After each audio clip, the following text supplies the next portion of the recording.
uma CPI para investigar o Supremo ou investigar um dado ministro, ela é flagrantemente inconstitucional. Quer dizer, se um tribunal passar a considerar esse fator, ele tem que fechar, porque ele perde o seu grau de legitimidade. Você, Deltan, não pode monetizar a Lava Jato. O que é monetizar a Lava Jato? Significa ganhar dinheiro com a Lava Jato. Esse crime tem nome. Isso se chama corrupção.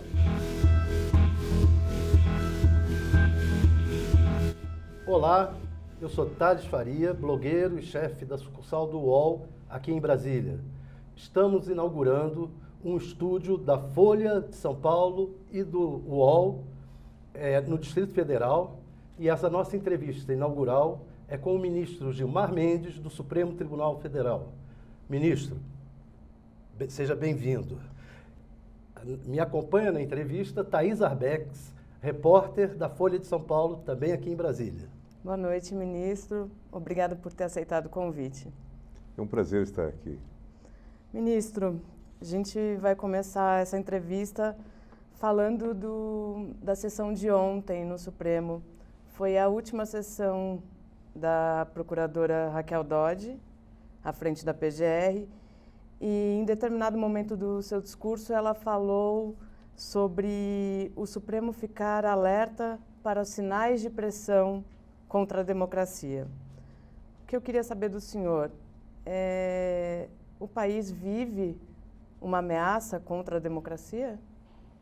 Eu tenho a impressão de que, considerando os nossos antecedentes históricos, devemos sempre ter cuidado, né? O velho Mangabeira já dizia, usava a imagem da planta tenra, né, que representava a democracia e que precisava de ser regada todo dia.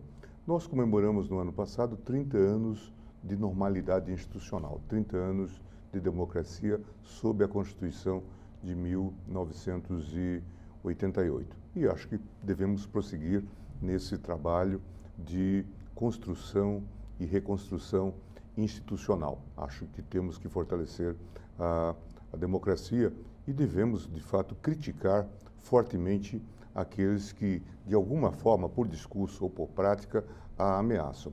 Eu acho até que, e esses dias até falava com colegas em Campos de Jordão, que assim como nós normalizamos, já há uma geração que vive sem inflação, porque não conheceu a inflação, também muita gente não sabe o que é a ditadura. Eu entrei na universidade em 1975 e me lembro que em 77 a universidade foi invadida por militares. Colegas eram presos, colocados 30 dias incomunicáveis. Isso tudo é muito grave. Isso era a Lei de Segurança Nacional, então, vigente. Eu acho que precisamos discutir essas questões e, de fato, não nos mostrarmos saudosos do regime militar, não é? Eu até digo, as pessoas dizem, não, naquela época não tinha corrupção. O que não tinha era a liberdade de imprensa. Corrupção certamente havia, né? O que não se sabia era qual era a sua dimensão. Então, acho que nós devemos estar atentos e a cada sinal, especialmente partindo de pessoas com responsabilidade institucional, nós devemos, de certa forma, criticar ou mesmo reprimir. De fato, clamar pela reinstauração do regime militar é um crime contra a democracia, é um crime contra a própria segurança nacional. O senhor não está querendo fulanizar e nem falar diretamente, provavelmente, dos filhos do presidente Jair Bolsonaro, nem do próprio Jair Bolsonaro, que em vários momentos defende um regime mais duro, uma situação mais dura. Eu queria perguntar ao senhor o seguinte: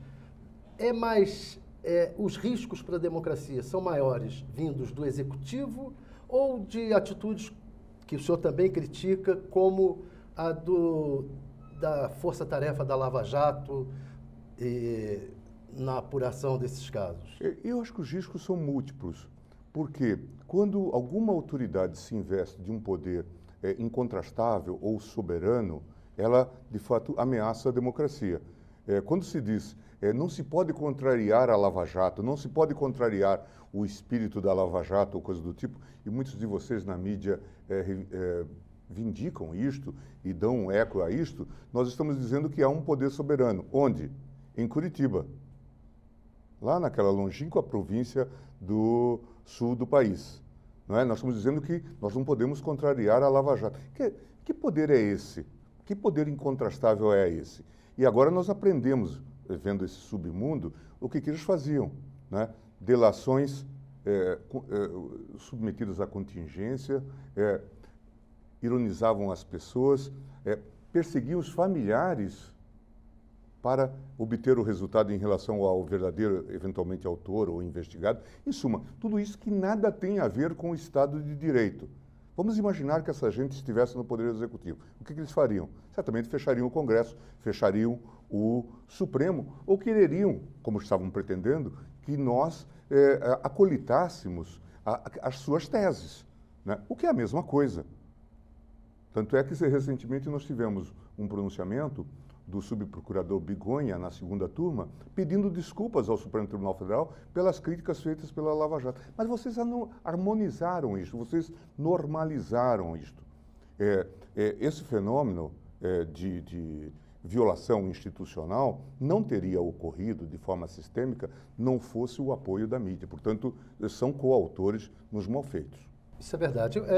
A Thais Arbex publicou ontem uma manchete na Folha de São Paulo, em que ela diz que já está se formando uma maioria no Supremo para anular processos contra o presidente Lula, etc. O que o senhor acha? Está se formando essa maioria no Supremo em função de tudo isso que foi descoberto acerca dos bastidores da Operação Lava Jato? Todos nós sabemos, isso é um pouco uma verdade elementar que se repete aí já por mais de 300 anos, não é? Que o poder corrompe. E o poder absoluto corrompe absolutamente. Né? E nós vimos isso aqui. Né? Por sorte, me parece, a despeito de vir de uma fonte ilegal, houve essa revelação. Mas é interessante que, se vocês olharem, entrarem agora na internet, vão dizer que coisa que acontecia com o Gilmar que ele já sabia. Gilmar estava certo. Uma revista de circulação nacional escreveu que eu discordava do Brasil, o juiz que discorda do Brasil. Agora, Gaspari, o Marcelo Coelho, tem dito o Gilmar estava certo. Né? Por incrível que pareça, pela alta impopularidade com que ele pagou com as posições que assumiu publicamente. Me parece que os colegas hoje percebem a gravidade que, na verdade, se estava gerando o ovo da serpente, não é? Pessoas inexperientes que se deslumbraram com isso, sem controle, porque não havia controle sequer dos órgãos correcionais, não é? E eles começaram a delirar, no sentido literal do termo. E se produziu isto. Não vamos retirar os méritos da operação, como não vamos retirar também o fato de que houve corrupção, que precisa ser combatido. Mas eu insisto sempre, combata-se o crime, não se cometendo novos crimes. Agora, o senhor falou da mídia, que a mídia é corresponsável, mas também a justiça é corresponsável e até o Supremo, na medida em que deu respaldo também a tudo isso. Na verdade, nós criamos todo um caos nesse contexto. Vamos pegar exemplos, porque, na verdade, aqui nós temos uma situação multifacetada. Eu comentei isto e não tenho poupado palavras para dar exemplos. Vejam vocês. Delação de Delcídio. Delcídio diz que o STJ se comprometera com Marcelo Odebrecht de julgar favoravelmente os habeas corpus e que para isso estava sendo indicado o juiz Marcelo Navarro. O ministro Falcão apoiava este juiz, um ex-procurador que era juiz no Tribunal Regional de Pernambuco, que perambulou, como todos os juízes fazem, pelos corredores do Senado, que foi até o Executivo e foi escolhido. Mas veio com essa notícia dada pelo Delcídio, que tudo teria sido uma trama. Que faz procurador Janot, este personagem que está sendo esquecido, pede um inquérito para investigar quem? O presidente do STJ e o Marcelo Navarro. E o ministro Theory surpreendentemente, e acho que de maneira muito infeliz, que Deus o tenha, neste fato, neste episódio, abriu o inquérito. O STJ passou a ser um tribunal medrado. Ele passou a ter medo. Por quê? Contrariar a Lava Jato significava ter um inquérito, uma investigação. Um fato absolutamente implausível. É uma coisa pueril, inverificável, como se depois demonstrou. Por quê?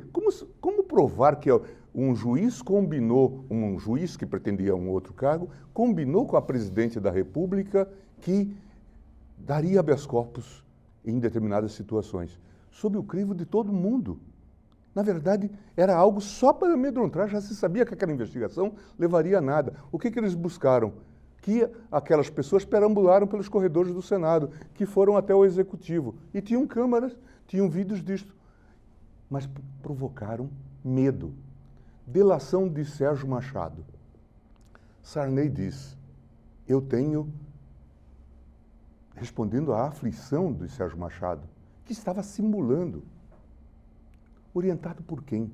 Por Miller, que depois se provou era um agente de corrupção, atuando dos dois lados do balcão. Sérgio Machado vai até Sarney e diz, eu estou aflito. Sarney diz, vamos procurar um bom advogado, quem sabe o doutor Ferrão o ajuda. Aí se sabe que Ferrão é amigo de Theory. O que faz o doutor Janot? Depois da morte de Theory, pede uma investigação para saber aonde o doutor Ferrão tinha andado no Supremo Tribunal Federal. E pede, veja a ousadia, sob a presidência da ministra Carmen, pede que a verificação se faça por agente do Ministério Público. Portanto, não confiava no Supremo Tribunal Federal. Veja, essa gente chegou à altaneria. Quer dizer, beberam tanto que se embriagaram. Com o poder e com bebida, talvez. Não é? Exacerbaram. Mas nós somos corresponsáveis por isto. Temos responsabilidade. Por isso que eu disse, já numa sessão, que nós fomos cúmplices desse processo. Mas, de alguma forma, a mídia cohonestou tudo isto. Democracia não se faz assim. Não é? E eu tenho dito, vamos encerrar o ciclo dos falsos heróis. Vocês se lembram de Luiz Francisco. Vocês se lembram de Shelby, que agora está voltando sob novas vestes. Vocês se lembram de Santos. Vocês se lembram de Protógenes. Né? Protógenes era um herói da mídia. Se elegeu deputado federal. Hoje é um foragido da justiça brasileira. Portanto, é preciso que democracia tem que ser uma democracia crítica. Recebamos essas informações com cuidado. Mas vocês também foram alimentados. Se sabe, por exemplo, que o doutor Janot tinha 11 repórteres no seu gabinete para vazar informações. O ministro Theory se queixava disto. Recebia as informações quando elas já estavam no Jornal Nacional. Portanto, era um sistema de vazamento. Quando a lei do Ministério Público diz que em caso de vazamento, e eu sei que estou falando para jornalistas e que jornalistas não gostam de que isso seja criticado, mas isto é um crime por parte do autor. O doutor Janot vazava sistematicamente e com isso construiu uma auréola indevida. Ele foi santificado e hoje vocês nem falam dele, porque tem vergonha, porque ele produziu um desastre. O senhor diria que o Moro também cometeu crimes? Isso tem que ser verificado. Isso tem que ser verificado. Agora, de fato, o conúbio entre juiz, promotor, delegado e gente de Receita Federal é conúbio espúrio, sem dúvida nenhuma. Isto não se enquadra no nosso modelo de Estado de Direito. Pode ter a ver com um modelo, por exemplo, soviético, mas não tem a ver com o nosso modelo. Ministro, algumas pessoas dizem que o Supremo começou a reagir com mais ênfase à Lava Jato, depois que se viu ele próprio envolvido. Como que o senhor responde a essas críticas? O senhor foi alvo recentemente de uma ação da Receita Federal. O senhor reagiria dessa mesma forma se não tivesse sido alvo? Se você olhar todos os meus pronunciamentos no tribunal, verá que, desde sempre, eu venho falando que nós temos que ter cautela em relação a isto. Eu sempre disse, por exemplo, e vocês podem buscar aí no seu site, que eu disse, nós temos um encontro marcado com as prisões alongadas de Curitiba. Agora se provou que eles estavam usando as prisões alongadas de maneira indevida, como elemento de tortura. Vamos deixá-lo preso para que ele, de fato, fale. E para que ele fale o que nós queremos que ele fale. E isto é absurdo. Para delatar, né? Isto, para delatar. E delatar pessoas que nós queremos que eles delatem. Então, este é um grave problema do sistema. Tanto é que no Congresso hoje já discutem propostas para impedir a delação de quem está preso. Então, em relação a mim, estou absolutamente tranquilo em relação a isto. Fui eu o relator da ADPF que resultou na proibição das medidas coercitivas, muito antes de qualquer questão sobre a Receita. Eu até, hoje, até falava com um colega de vocês da imprensa sobre esse episódio. E acho interessante que essa crise que está se revelando aí na Receita, ela é muito mais profunda. É muito mais profunda. Não é uma crise do Sintra, que é uma vítima desse processo, não é uma crise por conta da CPMF, mas é uma crise de funções institucionais. Esta mistura da Receita com órgãos policiais, com órgãos de investigação. Veja que aparece uma conversa de Dallagnol no Intercept com Roberto Leonel. Quem é Roberto Leonel? Era o superintendente da Receita em Curitiba, que depois é promovido para o COAF. Pedindo o quê? Investigação informal. O que é investigação informal? Pedindo para ele cometer crime. É disso que se trata. Tanto é que depois vocês já publicaram manchetes dizendo que há um esforço da Receita para apagar as investigações informais. Não desidentificar quem acessou arquivos de maneira indevida. Por que isto? Porque a Receita estava roubando galinha com eles. Essas pessoas. Não podemos generalizar. A instituição Receita é extremamente importante e no Brasil atingiu um nível de institucionalidade que merece ser preservado. Né? Nós devemos lembrar, sobretudo, que por lá passou um homem decentíssimo, Everardo Maciel, né, que deu cara e rosto ao chamado Leão, né, visto até com simpatia, embora com aquele caráter um tanto quanto coator, repressivo, né? Mas veja que... Mas isso se perdeu. E se perdeu aí ao longo dos tempos. E misturou-se. E claro, quer dizer, começa-se a fazer investigações indevidas, começam a fazer investigações indevidas e começam a cometer, de fato, crimes. Aquela conversa de Dallagnol com o Roberto Leonel é uma conversa de comparsas. Não tem outra explicação. Isso precisa ser explicado. Eu, inclusive, falei várias vezes com o secretário Sintra que isso precisava ser explicado.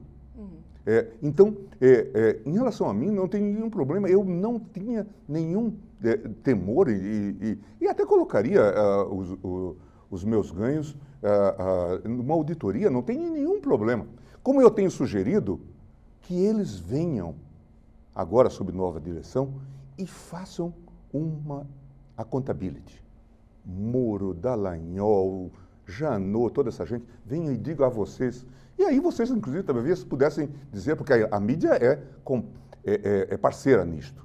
Se diz que há muito vazamento para a mídia. Né? Já apareceram coisas ali. Né? E parece que parcerias que eram estabelecidas e tudo mais. E eu acho que em algum momento o país tem que fazer essa lavagem, né, essa accountability. Simplesmente dizer, olha, nós erramos, nós fomos de fato crápulas, cometemos crimes, queríamos combater o crime e cometemos erros crassos, graves, violamos o Estado de Direito. E depois saiam de cena, porque essa é a forma digna de fazer. O senhor fala que esses vazamentos são crimes. O vazamento da conversa entre Lula e Dilma por telefone foi um crime? Essa é uma discussão. Essa é uma discussão. Moro faz a opção. Ali teve depois, inclusive, uma questão que o ministro Teori chamou a atenção, porque já não havia mais autorização sequer.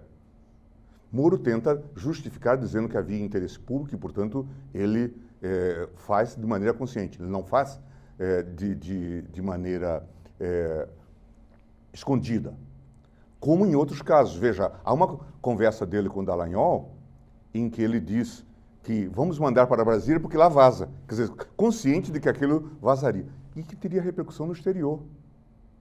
Aqueles episódios sobre a corrupção da Odebrecht no Peru, na Venezuela e tudo mais. Então, aqui, certamente há casos em que conscientemente houve vazamento ou procedimentos para vazamento. Nesse caso específico. Nesse caso específico, teria que ser examinado. Tanto é que quando eu despachei o caso, eu sei que sua pergunta traz uma subpergunta implícita, eu despachei o caso, eu disse, a despeito de eventual ilegalidade da própria prova, naquele momento não se sabia, né? Poderia haver ilegalidade, os interlocutores confessaram que tinham feito aquilo. Né, que de fato estavam, aquele papel do Bessias e tudo mais, a própria presidente Dilma e também o presidente Lula reconheceram que de fato havia tido essa interlocução. Para explicar para quem está acompanhando, o senhor fala quando despachou, quando o senhor impediu a nomeação do Lula para a Casa Civil, né? Isto, a pedido de um partido político. Uhum. Mas o senhor não respondeu, desculpe, eu não estou querendo chegar a esse outro lugar que o senhor falou, não, até porque eu acho que ali o senhor já falou sobre isso, de que o senhor não tinha noção do que foi revelado depois. Não, e aqui é um ponto importante que eu acho que nós precisamos ressaltar. Vocês agora, inclusive, e justiça se faça a Folha de São Paulo, que cumpre o seu papel de maneira exemplar, porque está a divulgar esses fatos de maneira ampla, não é? Colocando inclusive em xeque muitas posições que anteriormente podem ter sido assumidas.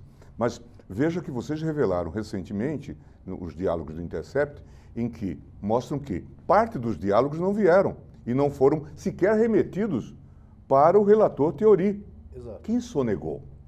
Exato. Foi o Moro? Foi a Polícia Federal? Hoje, à luz do que se revelou, a sua opinião é de que houve um crime? Eu tenho a impressão de que tem um conjunto todo, esses fatos ainda estão em andamento, há um conjunto todo muito preocupante, né, de ilegitimidade, né, de manipulação desse processo. Porque essa prática de ter o interesse público a critério do juiz para revelar um fato, depois vai ser utilizada agora nas eleições, na tal delação do Palocci, que sequer foi uma delação feita perante o Ministério Público. Ela foi feita perante a Polícia Federal. E o juiz, de novo, decide vazar, considerando o quê? O interesse público, o quê? O interesse eleitoral. E depois ele vem para o governo.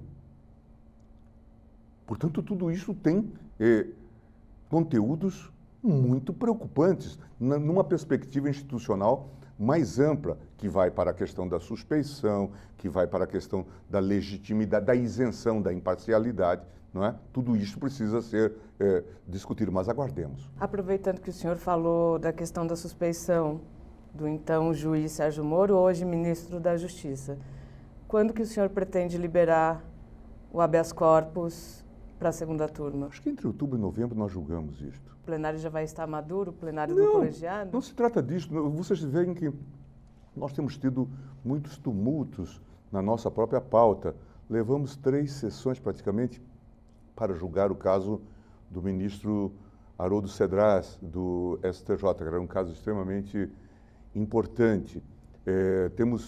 Tivemos um processo da ministra Carmen, que é um desses processos mais ou menos curiosos, extravagantes, que veio da Paraíba e que nós tivemos que julgar porque o tribunal lá se deu por impedido, na sua maioria, mais de 8 dos 15 membros do tribunal. Então tivemos que julgar, levamos também 2 ou 3 sessões. Por isso, de fato, temos tido atrapalhos. Não se trata de amadurecimento, eu acho que a questão está, de fato, já madura, tanto no contexto jurídico estrito, quanto naquilo que nós não sabíamos e sabemos das práticas que se desenvolveram. Mesmo diante da tamanha aprovação popular do ministro Moro, a minha pergunta, na verdade, essa aprovação,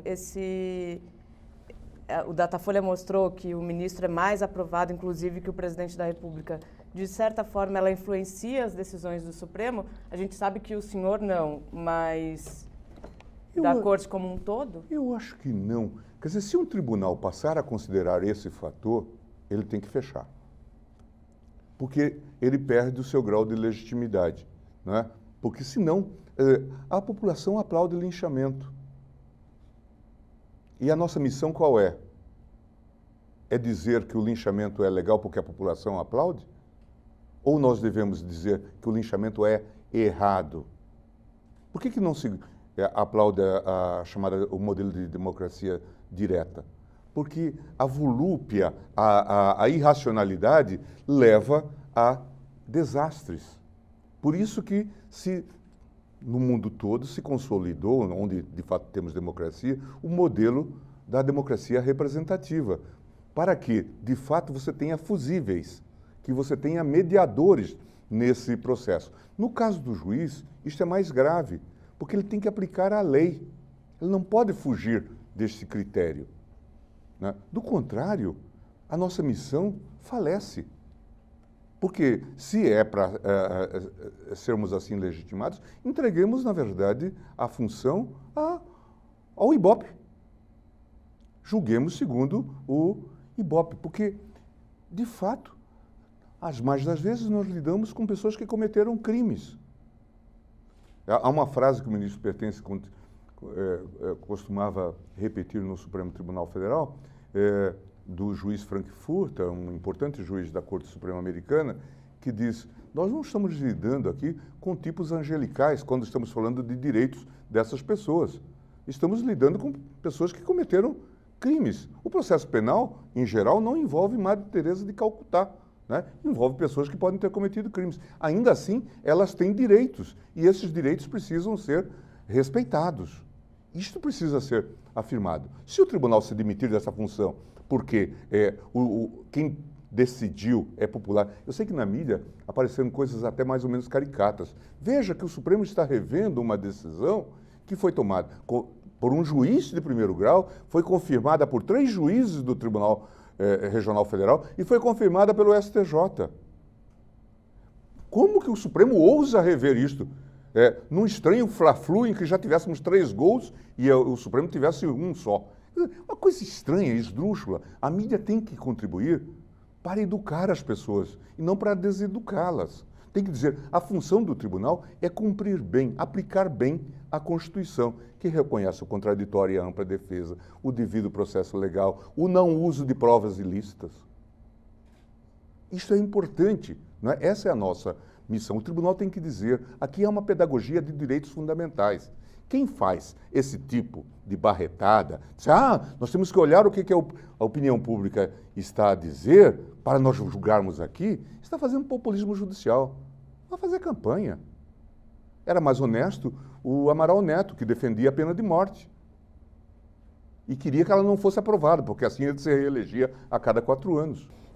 Mas não só a mídia, mas também as redes sociais atacaram muito o Supremo, especialmente o senhor.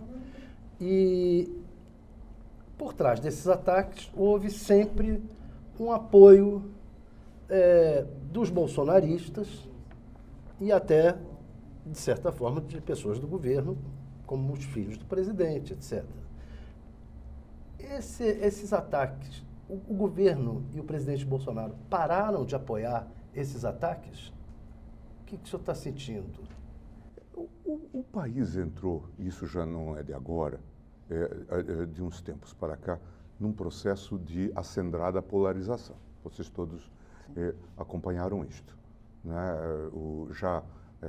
O final do governo Dilma, primeiro governo Dilma, e o início do governo Dilma, aí as denúncias de corrupção, os episódios chocantes que são inegáveis, levou a população num quadro de crise, né, de fato, a reivindicar reações. Nós vimos manifestações de rua, todo o debate. As eleições vieram, não conseguiram pacificar o país.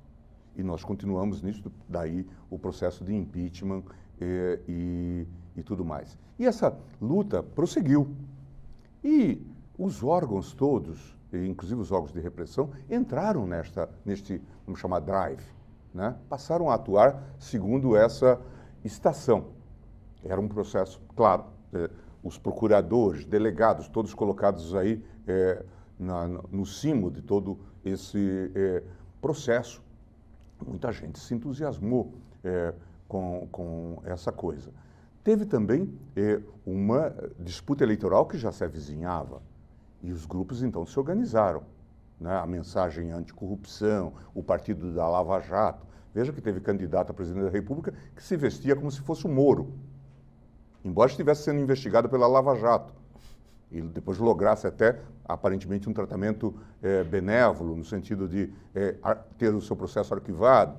Mas, quer dizer, isso tudo é caricato, né? Mas veja que tentando passar uma mensagem subliminar e coisa do tipo. Então, são múltiplas as distorções.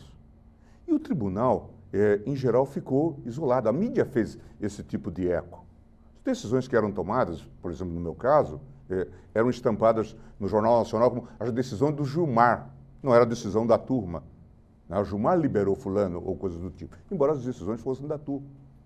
Quer dizer, tentava-se fulanizar para, de fato, animar esse cenário. Então, o Supremo foi muito vilipendiado nesse contexto. Embora o tribunal tivesse um ativo consigo, foi o tribunal que condenou os mensaleiros. Foi o tribunal que levou a cabo, sem produzir diatribes processuais, sem produzir violações. Veja que só mandou prender depois do trânsito em julgado. Mas eram muitos os aliados do Bolsonaro na rede, quem atacava muito... Não sei se só. Não só, mas eram muitos. E mas agora voltaram atrás? O Bolsonaro voltou atrás? O que... Não sei. Na verdade, há também um processo de refluxo da própria mídia, que teve um tipo de aliança geral. Quando eu digo geral, eu quero também aqui gravar as exceções, porque houve sempre vozes dissonantes nisto. Né? Houve sempre vozes na imprensa dissonantes em relação a isso. Mas eu estou dizendo assim, quase que uma unanimidade, né? Nesse sentido do apoio. Uma adesão quase que irrestrita. E as forças políticas também trafegavam nesta onda. Então, é perceptível. Agora, é muito curioso. Veja que agora o tribunal tem sido atacado, especialmente o ministro Toffoli, por ter dado aquela medida liminar num processo de Flávio Bolsonaro. Aqui vem à mente aquela célebre frase do Machado de Assis: a melhor forma de apreciar o chicote é ter-lhe o cabo nas mãos. Depende sempre da nossa perspectiva. E aqui as coisas mudam. Por quê? Porque o arbítrio, na verdade, atinge a todos. Ou o sistema, de fato, é organizado, procedimentalizado e, de fato, auditado e auditável, ou ele produz, aqui e acolá, absurdos. As pessoas são convidadas a começar a cometer ilícitos. Veja a célebre conversa de Dallagnol e um procurador, em que ele diz: você está preocupado com filigranas jurídicas, nossa missão aqui é política. Veja, isto é um absurdo completo. Foi no caso do vazamento da conversa do Lula com a Dilma, né? Isto, veja, não é? Isto é um absurdo completo. Isto é um absurdo completo. Mas veja, isso foi validado. E era validado, não era apenas pela mídia, era validado pela Procuradoria-Geral da República, que cometia esses crimes todos os dias. Isso era apontado pelo ministro Teori, que também, talvez, tivesse constraint.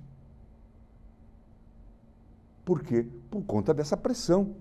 Vamos ter um novo procurador, né? Como é que o senhor está vendo essa mudança? Eu tenho a impressão que a mudança é positiva. É uma pessoa experiente, não vem nesse processo de escolha que dominava todo esse sistema. Vocês têm falado muito da lista. A lista é uma coisa inventada. Ela não tem base jurídica. E ela não tem nada de democrática. Na verdade, aquilo é um partido de sindicatos. E quando o PT... Eu até tenho conversado com conhecidos petistas e tenho dito que talvez um dos grandes erros institucionais do PT tenha sido assegurar que nomearia o primeiro da lista. Porque isso significava que o presidente se demitia do poder de nomear e de estabelecer qualquer critério. E quem seria o primeiro da lista? Seria o presidente da associação, o dono da associação. Ou alguém tem dúvida de outra coisa? O dono do sindicato. Simples assim. Isso nada tem a ver de democrático. Essa instituição não tem que passar... Porque se é para fazer um critério de votação, então que votemos todos. Uma eleição aberta. Não é disso que se cuida, não é esse o modelo que a Constituição quis. Então, me parece que era fundamental. Mas por que o PT fez isto? Não fez, como escreveu recentemente um colunista de vocês, Celso Barros, por amor às instituições. É que o Ministério Público, a base do Ministério Público, era aliada do PT. Então, eles esperavam que essa aliança fosse seguir, constante. E isto mudou. Então, é preciso perceber isto. E é importante, então, eu acho, a mudança. Acho que é importante que o presidente tenha escolhido de forma livre e que se discuta programas, critérios. Eu acho que nós temos que reinstitucionalizar o país. Se vocês acompanharem esses episódios todos, vocês vão concluir, por exemplo, que falharam os órgãos de correição. Falhou o Conselho da Justiça Federal, que supervisiona a Justiça Federal, falhou o CNJ, falhou o CNMP, falhou a Corregedoria do Ministério Público. Veja que aparecem corregedores do Ministério Público nessas conversas em posição muito incômoda. O procurador Hindenburg, que era corregedor-geral, aparece numa conversa com o deputado Dallagnol fazendo censura. Recôndita, escondida, mas não faz pública. Dizendo, você, Deltan, não pode monetizar a Lava Jato. O que é monetizar a Lava Jato? Significa ganhar dinheiro com a Lava Jato. Esse crime tem nome, não é, Thaís? Isso se chama corrupção. Quer dizer, o Lula está sendo apontado como tendo cometido ilícito ao ter recebido dinheiro por palestras. E o sujeito monetizava palestras. E dizia, tem uma viagem funcional para Salvador. Vocês não querem me contratar? E isso estava normalizado. E não foi revelado antes, foi revelado agora. Nesses episódios. Quer dizer, veja a seriedade. Mas o Ministério Público sabia, a Corregedoria sabia e não atuou.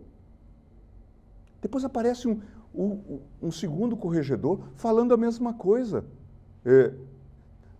O cartaz que dizia Bem-vindo à República de Curitiba, patrocinado por um procurador, cujo irmão atuava nas delações. Isso era uma história que os advogados contavam. Portanto, todo um jogo de promiscuidade que não estava sendo acompanhado. Ministro, aproveitando que o senhor está falando do Deltan, o senhor já tem um pedido de suspeição dele também feito pelos advogados do ex-presidente Lula.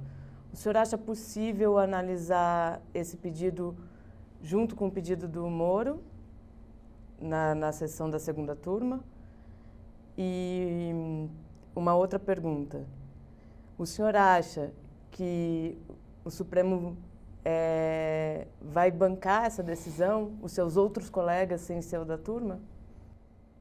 Não tenho como fazer nenhuma previsão, Thaís. Agora, eu tenho a impressão que o tribunal vai ter que considerar esses pedidos todos, né? Certamente depende de iniciativa do relator desse processo, que é o ministro Fachin, não é? E nós vamos ter que, então, examinar isso. Mas eu acho que esses fatos precisam ser examinados. Agora, tudo isso se tornou irrelevante. Ao fim e ao cabo, façamos o que nós queiramos fazer. De fato, diante de todos nós, as pessoas percebem que esse promotor não está atuando de maneira indevida. Esse juiz não está atuando de maneira indevida. Se nós viermos a anular, não viermos a anular esses julgamentos, quer dizer, o juízo que está se formando de que não é assim que a justiça deve funcionar. que isso é errado, que essas pessoas estavam usando as funções para outra coisa. Isso ficou evidente. E cada vez mais evidente. Cada fato que vem, a gente fica surpreso, até que a gente não se surpreenda Mas mais. aí eu não quero dar uma de advogado do Lula, mas o cara está preso. Quer dizer, ele... Não, eu tenho a impressão que nós temos... A minha posição, e eu já votei naquele caso anterior, e eu estou muito tranquilo em relação a isso. Se vocês olharem, e é interessante, inclusive, o processo, é a segunda observação que sempre faço quando os petistas aparecem no meu gabinete, e fazem com frequência, é a questão dos critérios de escolha que o PT fez, né, para a escolha de ministro do Supremo. Se vocês olharem aqueles 6-5, não é, são 5 votos a favor do Lula, 3 de pessoas que não foram indicados pelo PT. Portanto, naquela composição de 11 juízes, 8 foram indicados na era do PT. Portanto, vejam vocês que naqueles 6-5, eu vim de Portugal para participar do julgamento e voltei. Portanto, eu já teria votado no sentido do cumprimento da cláusula do trânsito em julgado. Uma discussão que se impõe agora, principalmente depois da revelação das conversas, das mensagens, é que não se poderia usar essas provas, porque elas foram obtidas de maneira ilícita. Qual que é a avaliação do senhor? Esse será um debate interessante, e a gente já tem precedentes, talvez tópicos, aqui ou acolá, que é a questão do uso da prova ilícita em benefício do réu. Quando você, por exemplo, tem uma informação que isenta alguém de responsabilidade por um homicídio, por exemplo. Ainda que isto tenha sido obtido ilicitamente, se diz, isto deve ser, de alguma forma, reconhecido. Esse é um debate que certamente nós vamos ter na turma se chegarmos a esse ponto da questão, o uso das informações vindas do Intercept. Mas aí uma curiosidade e uma observação. Quem defendia o uso de prova ilícita até ontem eram os lavajatistas. Nas 10 medidas, e a mídia, de certa forma, deu eco a isto, estava lá que a prova ilícita de boa-fé deveria ser utilizada. Eu até participei de um debate no Senado Federal, vocês vão encontrar documentos sobre isso deve estar guardado em vídeo lá, em que eu disse isso ao Moro. Isto é uma medida fascista. Isso não se pode, quer dizer, um juiz não pode subscrever esse tipo de coisa. Portanto, eu estou tranquilo em relação a isto. Mas acho que nós vamos ter que enfrentar esse debate. O senhor falou da volta do Guilherme Shelby, que está reaparecendo. Ele está reaparecendo um pouco até por ser evangélico. Sim. E o Bolsonaro disse que o próximo ministro supremo que ele quer indicar é alguém terrivelmente evangélico. O senhor acha que isso é um critério razoável? Eu tenho a impressão que, primeiro, precisa saber ler a Constituição. É fundamental, né, que tenha reputação ilibada e notável saber jurídico. O critério religioso não faz parte do texto constitucional. As pessoas podem ter as mais diversas convicções. O presidente Lula dizia que a melhor indicação que ele tinha feito era do Carlos Alberto Direito, que era um homem católico, conservador, não era da Opus Dei, mas talvez muito próximo dessa linha conservadora, e foi um notável juiz, né? Poderá vir um ministro evangélico que seja um notável juiz, mas não deve ser escolhido por isso, né? Deve ser escolhido por saber aplicar bem a Constituição e ter esses compromissos, né, de defesa da Constituição. Escandaliza o senhor também a possibilidade de o Moro vir a ser juiz do Supremo? Eu tenho a impressão de que isso terá que ser considerado no seu tempo. Eu acho que qualquer precipitação agora é cedo, né? No Brasil, um dia parece um mês, né? Uma semana parece um ano, né? E um mês parece uma década, né? Nesses tempos que nós estamos vivendo. Vejam vocês que nós começamos com o Moro quase que como primeiro-ministro, né? Agora já não se sabe mais bem se ele será ministro amanhã, ou se continua, ou em que condições continua. Em suma, esse processo ele é muito dinâmico, e a política é um pouco assim, e nós estamos vivendo tempos, né, de vertigem, de mudança, de modo que precisamos esperar, e certamente aqui não será uma indicação muito simples. O Senado terá algo a dizer sobre isto, né? Então, acho que qualquer nome que vier a ser colocado, isso já é antigo, né? Não é uma prática moderna. Sempre que o Senado sempre participou, só que de uma maneira, ou a política sempre participou, mas de uma maneira um tanto quanto implícita, né? Recôndita, não direta, não aparente, mas sempre participou. Agora, certamente, esse papel será direto, né? Então, vamos aguardar. E veja, eu acho que o presidente terá uma grande responsabilidade, e o Senado. Essa vaga é de Celso de Mello. Não só por ser o decano, mas pelo papel que ele tem exercido nesses anos todos, né? Isso precisa que venha alguém que, de alguma forma, tenha uma biografia digna de Celso de Mello. Aproveitando que o senhor falou do Senado, hoje tem um movimento de um grupo de senadores que varia de 21 a 27, dependendo da ocasião, contra o Supremo, que tem insistido muito na instalação da CPI da Lava Toga, que tem insistido muito na abertura de processos de impeachment contra ministros do Supremo, incluído o senhor.